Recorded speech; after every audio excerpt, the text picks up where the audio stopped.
I looked out the window as the sun set over an endless sea of clouds floating below, looking every bit like I was sailing on my way to heaven. But inside the plane was a different story. I was sitting in premium economy class. Translation: the cattle car with around an inch of extra legroom. As I glanced longingly up the aisle toward the first class section, a man who looked like he weighed easily 350, if not 400, pounds plopped into the seat beside me. I say plopped, but it was more of a struggle than that. It was like trying to shove a beach ball into a balloon. When he finally squeezed his way into the seat, he looked at me and smiled sheepishly. I'm sure he was embarrassed, just as I was sure that I would regret having the window seat when the horrible time came that I had to go to the bathroom. I thought they had a weight limit for passengers. I suppose when you buy cheap seats, you get what you pay for. I tried to get the company to spring for first class, but they wouldn't hear of it. Premium economy was as high as they would go. I guess I see where their top salesman ranks. Okay, maybe not the top salesman, but I do sell some. Anyway, I tried to settle in beside my new best buddy, whom, in my mind, I affectionately labeled the blimp. This was going to be the longest 9-hour flight of my life. I spent the first hour trying in vain to get some work done on my laptop. That was when my bladder betrayed me. I tried to ignore it and keep working for another half hour. But then, it was time. I got an emergency notice from down below. Go to the bathroom or go in your pants. I surrendered and began the long process of trying to wake the blimp. I nudged him, then pushed him, then pinched him. Finally, he roused from his slumber like a sleeping dragon. Are we there already? He said, yawning. No, sorry, I have to use the restroom, I said. He looked at me as if I had just asked him to skip the next several meals.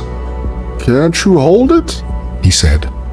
My mind ran through an entire list of expletives and derogatory remarks that I would have loved to answer with, but in the end, I went with the one most likely not to get me eaten when I eventually tried to sleep. No, I can't hold it for another 7+ hours, I said, my voice dripping with sarcasm. He grunted and began the long extrication process as my bladder screamed for mercy. Finally, he stood and stepped into the aisle, knocking the hat off the person sitting in front of us. Watch it, bud, the man said. The blimp stepped aside and pointed at me as I tried to get around him to rush back toward the restrooms. Both doors said occupied. I tried the first door, just to be sure. Someone's in here, A woman's voice sing-songed. I tried the second one. Hey, can't you read? Came an irritated voice from inside the room. It's occupied. I stood there and endured the pain of an overfull bladder, having no other choice. I looked around to see if there was a garbage can with an empty soda bottle, but there wasn't. Just when I was sure my bladder was about to explode, I heard the latch open, and a large man stepped out of the bathroom. He glared at me. You got a problem with letting people use the John in peace? Nope, I said as I dodged past him and into the bathroom. I whipped around and latched the door.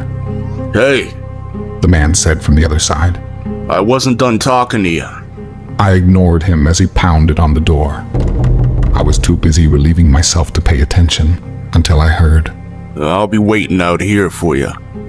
Great, I thought. Now some big good old boy wants to kick my butt. I finished and was about to flush when I paused instead. Maybe I can wait him out. I put the seat down and sat. After a while, I looked at my watch and it had been 10 minutes. Surely he would be gone by now. I reached for the latch when I heard the other door open. Excuse me, ma'am. I heard him say as the woman in the other bathroom walked by. He was waiting, and I was sure it wasn't to say that he understood my urgency and wanted to apologize for taking so long. I sat back down and contemplated my options. A. Sit here for the rest of the flight. B. Go out and get my butt kicked. I didn't like either option. The plane suddenly rocked so hard that I was thrown against the wall. I saw stars. It took me a minute to recover and stand to go see what had happened when I was thrown against the wall again. This time, I nearly lost consciousness. I cautiously reached for the door handle when the third time was the charm. I hit the wall and the lights went out. I woke to cold water slapping me in the face. I thought I had fallen asleep, and a stewardess was waking me up. The reality was so much worse. There was water in the room. I'm not talking about a puddle on the floor. I'm talking about water halfway to the ceiling. I had my own pool for the first time in my life. Instant panic set in. Had a water pipe burst? Had I bumped the sink before I went unconscious and flooded the room? I didn't want to be responsible for the carpet cleaning cost. I reached for the door and tried to open it, but it was stuck. Was the big guy leaning against it, trying to teach me a lesson about being impatient? I pushed again, and it gave a little. I planted my feet against the toilet and shoved with all my might. Finally, the door came open. My worst nightmare couldn't be as bad as what I saw. There was water everywhere. The seats were covered, and there was only a few feet of open air from the top of the seats to the ceiling of the plane. I saw heads bobbing above the water. I sloshed through and saw people still in their seatbelts unconscious. I unfastened those closest to me and saw they had life preservers around their necks. I looked around for one for myself. I glanced over, and there was the blimp, still fastened into his seat, not moving. I shook him, but he didn't respond. I unfastened his seatbelt, but he was wedged in and couldn't get him to float out. I struggled to release him, but realized he hadn't moved the entire time. I checked for a pulse, but he was gone. I pulled the life preserver over his head and put it on my own. I looked up the aisle and saw many more heads bobbing. I also saw the water had risen. Panic gripped me and told me I was about to drown. I started swimming my way toward the front, hoping to find the emergency exit. On the way, I unlatched as many seatbelts as I could. All the passengers looked like they were unconscious, but just in case. I made it to the emergency door and tried to open it. It was harder to open than the bathroom door. I pushed with all my might, and it barely budged. I wished I had the big, angry guy with me right about now, but I was the only one I'd seen moving. A few of the passengers I'd released floated toward me, but their eyes remained closed. For what seemed like hours, I struggled to open the emergency door, to no avail. I paused to take a breather when I heard a horrible sound. It was like a screeching and stretching of something inhuman, like a monster in its death throes. I looked around, trying to find the source of this horrible sound, when I noticed the ceiling had begun to split apart above me. The screeching sound got louder as the water level rose. The front and back of the plane seemed to be taking on more water, and I was standing right in the middle. The water level rose as the crack grew, and my feet no longer touched the floor. The water had risen so high that my life preserver was floating me up toward the ceiling. The problem was, the ceiling was full of jagged edges waiting to rip me to shreds. I rose, unable to stay down, going straight toward the sharp metal and plastic. Suddenly, the plane ripped in two, pulling the edges of the two sides away from me and shooting me up to the surface of the water, while the plane was dragged toward the bottom of the ocean. I bobbed up and down on the ocean waves, made worse by the displacement of water from a huge passenger plane. I looked around, but it was dark, and all I could see were stars and a thumbnail moon. I swished the water with my hand, moving in a circle but couldn't see anything. The sea was pitch black, with only a shimmer of moonlight reflecting off it. I focused on the shimmer, hoping to see something. A boat, a buoy, anything that might be in the water that could rescue me. After a while, I was about to give up when I saw something pass through the shimmer. It wasn't there for long, and it wasn't very far from me. I started swimming toward it when a terrible thought struck me. What if it was a shark? I stopped swimming and stayed as still as possible. My blood froze even though the water wasn't that cold. I had no idea where I was or where anyone else was, and I had no desire to become a snack. As these thoughts raced through my mind, making me want to jump out of the water and run toward land, cartoon style, I felt something touch my leg. My body involuntarily made use of the endless bathroom I was floating in. I didn't move. I used every ounce of determination, fueled by sheer terror, to stay as still as possible. I waited for an eternity. Nothing happened. Just as I was about to breathe a sigh of relief, something touched me again. It was toying with me, tenderizing me, waiting for me to lose it and start thrashing around so it could enjoy its meal. It bumped me again, this time on my head. Wait a minute, I thought. Sharks don't jump out of the water to get what's already in their reach. I took a deep breath and turned around to see what had been touching me. It was a fellow passenger floating in their life preserver. In fact, it was the man who had been in the bathroom. I breathed a sigh of relief. "So, you made it too," I said. The man stared at me silently. "You're not still mad at me for that silly bathroom thing, are you?" I said. He refused to speak. "Let it go, man," I said. "Be happy we made it through this." His eyes penetrated mine. "Fine. Be mad if you want." Then he turned his eyes away from me and stared off into the distance. "What?" I said. "What do you see? What's out there?" I turned and scanned the horizon to see what it was he had spotted. As hard as I looked, I didn't see a thing.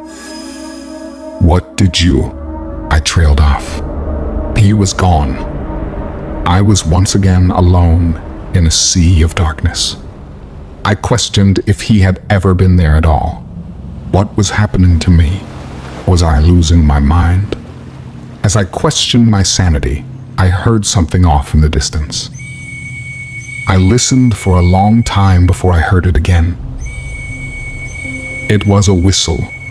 Not like someone whistling a tune, but a plastic whistle someone would use to call for help. This stirred a memory.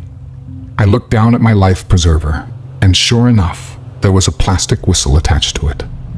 I pulled it free and began blowing it in answer. After several loud blasts, I waited. There was a whistle in answer. I began swimming toward where I'd heard the sound.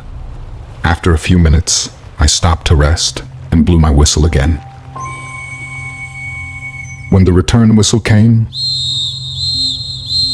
I was surprised to find the sound didn't come from in front of me, but off to my right. I must have gotten turned around somehow. I started swimming in the direction of the sound and stopped to blow my whistle. Once again, the answering whistle didn't come from in front of me, but off to the left, almost behind me. Am I swimming too hard and going right past them? I decided to stay still for a few minutes and then blow my whistle. When the answer came, it was in a completely different spot. I tried to test my theory that it wasn't me that was moving. I stared in the direction of the last whistle and waited for a minute. When the answering call came this time, it was behind me. The stranger thing was, it seemed like no matter what I did, the whistle never got any closer or farther away. I was getting creeped out. I stopped whistling. After a while, I heard it again, still in front of me. I refused to move or answer. There was no doubt in my mind someone was playing games. My first and most obvious guess was the guy from the bathroom. He seemed like the kind to play mind games on someone. But would he go further? As far as I knew, we were in the ocean alone. I had no idea how many had made it out of the plane, but I was sure the guy wouldn't be able to convince them all to play along with his stupid little game when they were fearing for their lives. The darkness began to fade as the first vestiges of light fought against it, turning the sky steel gray.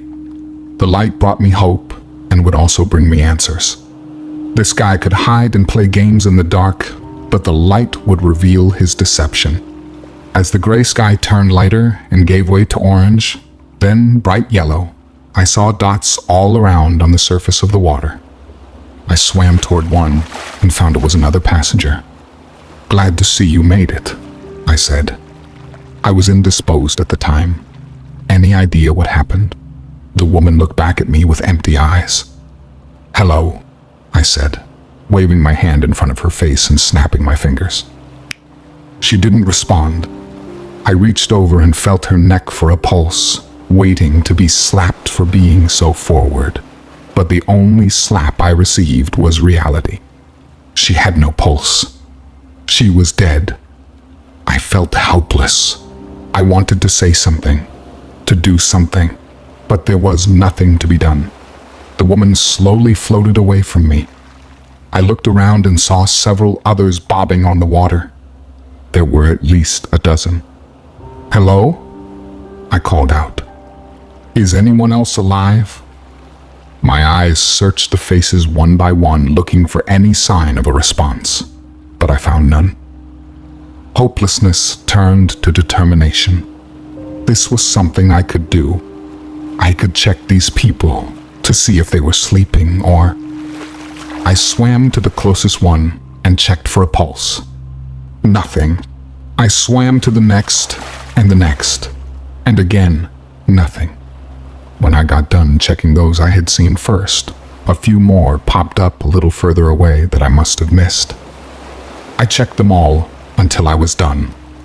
I had discovered 32 people who had managed to get out of their seatbelts, only to perish some other way. The strange thing was, I didn't notice any obvious injuries. There were no head wounds that I saw, and no cloud of blood circling any of them. It was like they just gave up. I checked the last body, and to my astonishment, it was the man from the bathroom. The same one who had bumped into me last night. Had he been alive then? I thought so. But the more I replayed our encounter, the less I believed he had been alive. More than likely, he just happened to bump into me as his dead body floated in the water. As I was pondering this, I saw another body. I swam over to check it, then stopped cold. I recognized this guy. It was someone I had checked already. But that was impossible. I had checked him over a dozen bodies ago. Had I gone in a circle? Everywhere I looked, there was nothing but water. With no frame of reference and no land, I could have gotten turned around. And then I looked up. The sun was high in the sky. Once it started going down, I would have the ultimate reference. I couldn't possibly lose the sun. Then I saw dark clouds on the horizon, reminding me how wrong I was. I hoped and wished and prayed for them to turn and go in another direction, but they didn't. Slowly, they approached like a blanket of doom. As I watched the approaching clouds, one of the people near me suddenly disappeared under the water. My eyes grew wide at this apparition. They didn't slip out of their life preserver. It would have stayed on the surface. I was fairly sure it wasn't my imagination, but after the last few hours, I wasn't 100% sure of anything. I had to entertain the idea that I might be slipping into madness. I couldn't remember the last time I had eaten or drank anything, and I was sure that I had swallowed minuscule amounts of seawater since the crash. Come to think of it, I had been feeling lethargic. I'm pretty sure that's one of the signs of seawater poisoning. Or it could be the fact that I hadn't slept in who knows how long. As these thoughts rolled through my mind, the passenger popped back up. He looked the same, but his head was tilting to the side a little. I wondered if I was just imagining it when I saw the water around him was tinged with red. It reminded me of that scene in Jaws, when the sheriff sees the first shark attack with his own eyes, and the camera zoomed in on his shocked and horrified face. That's how I felt at that moment. Only I wasn't watching a movie.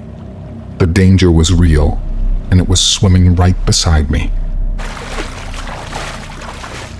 I looked around and spotted the first fin cruising ominously along the water among the bodies. It went under the water, and soon another passenger dipped out of sight. She returned a few minutes later, also with her head listing on its side and a red tinge to the water surrounding her. The shark must have eaten part or most of their legs, disturbing the balance of the body that held them straight up. Panic consumed me. I tried to stay as still as possible, knowing that sharks are attracted to movement. Every fact from every Shark Week I had ever watched rushed through my head. I turned as slowly as panic would allow, trying to keep track of the shark when I caught sight of another fin and another. With blood in the water, there was no doubt it would become a feeding frenzy.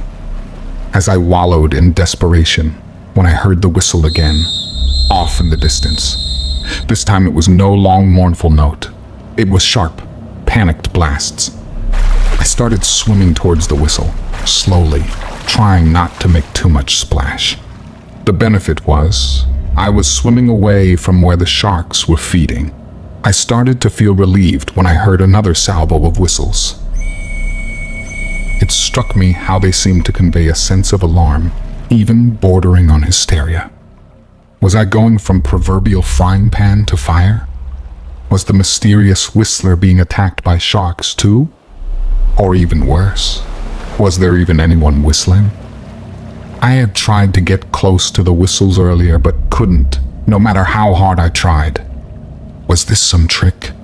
Was there some creature luring me to some horrible doom? I'd heard stories of sirens leading men to their deaths. I wasn't sure if I believed such fairy tales or not.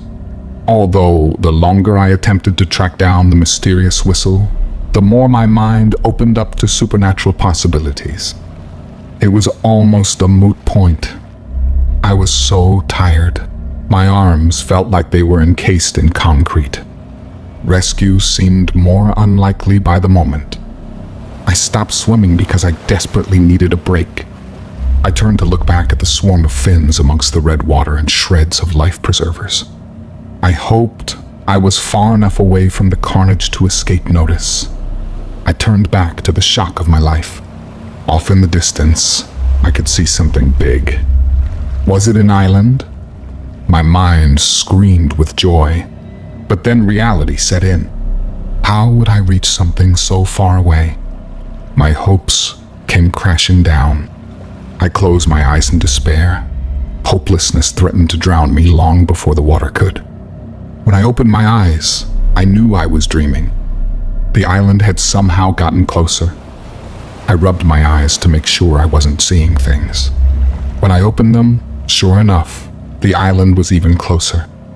This was it. I had lost my mind. I was delusional, hearing and seeing things that weren't there. I knew then I was close to death. The island continued to grow larger, coming straight at me. I finally realized the island was a ship. I was saved. The ship continued to grow as it steamed straight toward me. I saw for the first time it was an oil tanker and it was about to kill me. My savior would be my doom. I resigned myself to the fact that I would survive a plane crash, be tormented by ghostly whistling, avoid being eaten by sharks, only to be run over by a ship that could save me. As a tear rolled down my cheek, I was deafened by a loud blast. The horns on the ship blew, and I saw it begin to turn away from me. Even better, instead of dying, the ship would turn away from me without even knowing how close it was to rescuing me. As depression set in, I noticed the ship was slowing as it turned. Just before it got to me, it stopped. The waves slammed into me, threatening to pull me under. I waited and stared up at the massive side of the ship, looking like it was as tall as a skyscraper. Within minutes, I heard the whine of a smaller boat's engine. A man pulled up beside me in a boat. "Are you all right?" he said. I was so shocked and overjoyed, I couldn't speak. He grabbed me and helped me into the boat. "Hey, are you okay?" he said, looking into my eyes. "Yeah," I managed to whisper, surprised at the raspiness of my voice. "Is there anyone else here?" he said. It took me a moment to think. I was following a whistle. He looked around, then started the boat off in another direction. Before I knew it, he stopped and pulled someone else out of the water. It was a woman I didn't recognize. He sat her at the far end of the boat. "Are you okay?" he asked her. She looked at him with empty eyes, but didn't answer. I could empathize with her. The shock of the last 24 hours must have rendered her mute. I saw the whistle in her hand and knew she was the one I'd been chasing. "Did you see anyone else?" he asked her. She didn't look at him and said nothing. He hung his head and turned the boat to head back to the ship. When we got there, he hooked the boat onto wires that hung down and shouted up to the deck. The boat started rising. I knew I was finally safe. The woman looked up for the first time. She looked at the man who had rescued us and grinned. There was something wrong with her grin. It was too big. There was no way her mouth could be human. Her teeth grew impossibly long and pointy, and her face turned green. Her clothes melted away into the form of some lizard/fish-looking creature. She dove at the man and sank her teeth into his neck. He screamed as she viciously attacked, ripping and tearing at his face, arms, and chest. It wasn't long until he was nothing but a bloody lump of flesh. She turned to me and dove. Watching him being torn apart had given me a moment to acknowledge what had happened. I focused all my energy on one desperate plan as she dove toward me. I kicked with all I had. My foot impacted her in the face and changed her direction. Instead of diving at me, the kick turned her and she sailed over the edge of the rising boat. I listened to the inhuman shriek as it fell all the way down to the water. I lay back in the boat, exhausted, mentally and physically. I opened my eyes when I felt the boat lurch to a stop. Crewmen looked into the boat and recoiled as they saw the remains of their crewmate laying next to me. They backed away and called for the captain. Once he arrived and surveyed the scene, he ordered me taken to a room and cleaned up, and the remains to be removed. It was sometime later, after I'd slept, that there came a knock on the door. The captain came in and sat down beside my bed. "Have you gotten some rest?" he said. "Yes, thank you," I said. "And thank you for rescuing me. Unfortunately, you can no longer thank the person responsible for your rescue. I don't understand. The man who came down in the boat is the one who spotted you in the water and called for the ship to stop. Would you like to tell me what happened?" I sighed deeply. "Where would you like me to start?" The beginning is a good place. If you enjoyed this video, please don't forget to like and subscribe to Descent into the Unknown for more horror content. If you have any real cryptid encounters, or you're a horror writer wanting to share your stories, please feel free to email me in the description anytime.